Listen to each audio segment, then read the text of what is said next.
Говорит Москва. Говорит Москва.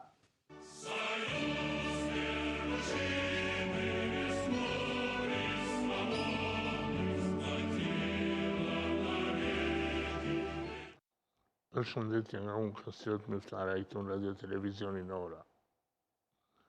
Përfytyroni pak sikur jeni në Shqipërinë e 100 viteve më parë, në Shqipërinë e fillimvitit 1920, në janar, pikërisht. Nëse do të shikoni hartën që do të shfaqet pas pak në ekran, do të kuptoni se çfarë realiteti ishte atëherë. Shqipëria e asaj kohe, në fushën e verën me vitë theksuar të zezë, shikoni hartën e Shqipërisë që kemi dhe sot. Nëse vini re diçka djathtas lartë në veri lindje, një cep, më në lindje një cep tjetër përveç atij të vermoshit në zonën midis Tibrës dhe Kukësit dhe Lumës, dhe ta dini se është një territor që është marrë Shqipërisë në fillim të viteve 1920. Pjesë diku aty në zonën e Gorës. Dhe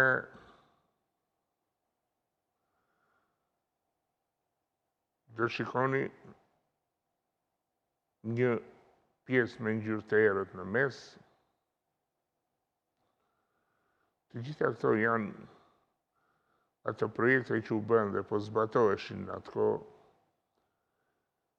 duke nisur që nga Traktati fsheti i Londrës i vitit 1915, i cili shpërblente fuqitë aleate të njerit krahët luftës parë botërore të Antantës, pra shpërblente Italinë dhe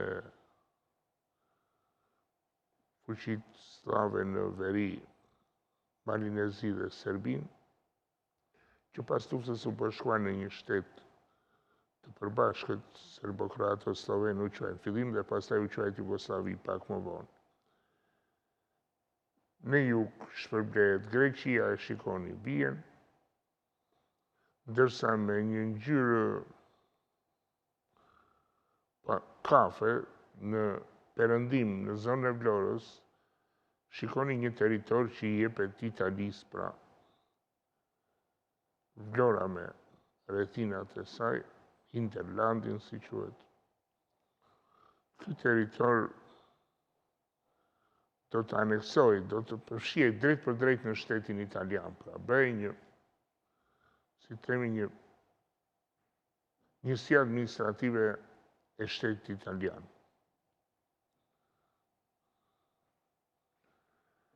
Shqipërisë i merreshin Shqipërisë të dalë pra nga Traktati parë i Londrës i vitit 1913, i merreshin kështu në 1920 ose përmbyllej në 1920 ky proces i ricoptimit,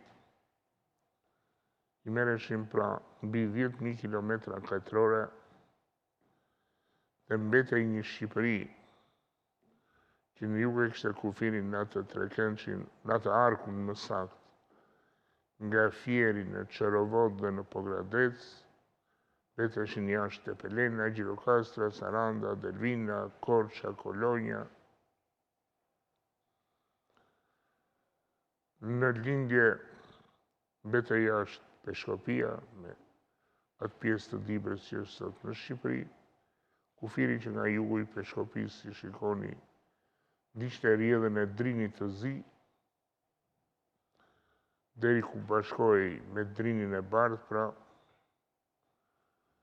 dhe më tutje ndiqte deri në derdhjen e tij në Adriatik, po këtë rrjedhë, duke lënë jashtë Shqipërisë, si shikoni, Shkodrën, Tropojën,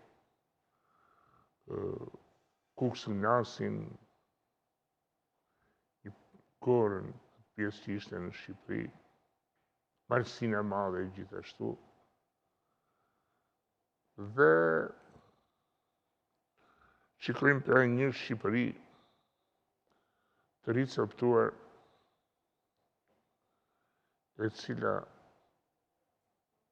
do të kishte qenë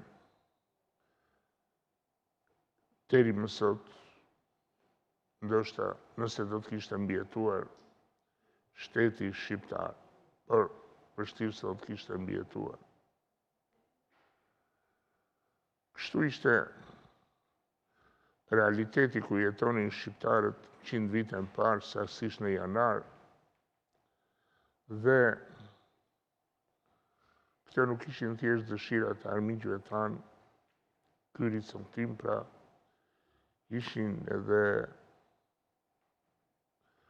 këto ricoptime në perëndim, në jug, në lindje, në veri, ishin pra edhe vendime tashmë të fuqive të mëdha në forume ndërkombëtare, ndaj të cilëve shqiptarët nuk kishin fuqi kundërshtuese, po themi kështu zyrtare, fuqi në këto konferenca, nuk kishin as prania, as votë, as një lloj qasje për vendimmarrje, ose thjesht për të mbrojtur çështjen e tyre. Tu pra jemi në janar 1920. 100 vjet më vonë, në janar 2020, për këto çështje diskutojmë si për gjëra që i përkasin së kaluarës, historisë, dhe që nuk ndodhen. Por nuk ndodhen jo se nuk deshën ata fëqinj tanë që i lakmuan këtë toka, por këto gjëra nuk ndodhen sepse shqiptarët reaguan. Përfytyroni pak sa ta e vogël Shqipëria asaj kohe, dhe kur them e vogël këtu kam parasysh që edhe Shqipëria e dal nga Traktati i Londrës i vitit 1913, që ne e quajmë konferenca e Londrës, në fakt konferenca u përmbyll me një traktat. Pra dhe kjo Shqipëri ishte më së e vogël. Por kjo Shqipëri e ricoptuar ishte ende dhe më e vogël, pra.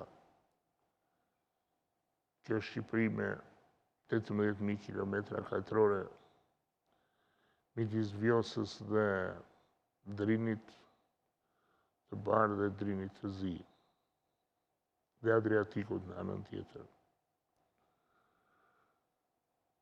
Cili është mësimi i kësaj historie? Ka gjithmonë një mësimi historia, mësimi është që megjithëse duke e pamundur që shqiptarët ta ndryshonin të realitet, përsëri duke shfrytzuar dhe ato grindjet midis fuqive të mëdha që nuk mungojnë as sot, shqiptarët u ngritën dhe ndryshuan të realitet, pikë së pari me luftën e Vlorës, dhe pastaj u vazhdoi procesi zinxhir. Thanë fuqitë e mëdha, me që unë s'po marr këtu, ju tjerët do të merrni këtu, dhe kështu shpërtoi Shqipëria. Është pra një mësim për të treguar se dhe kur vendimet e fuqive të mëdha janë të papëlqyeshme, ka mënyra për të ndryshuar. E kanë provuar me sukses pararësit tanë në kushte shumë më të vështira se që jemi ne sot. Prandaj duhet ta kemi parasysh dhe ne këtë gjë. Kaq për sot, mirupafshim.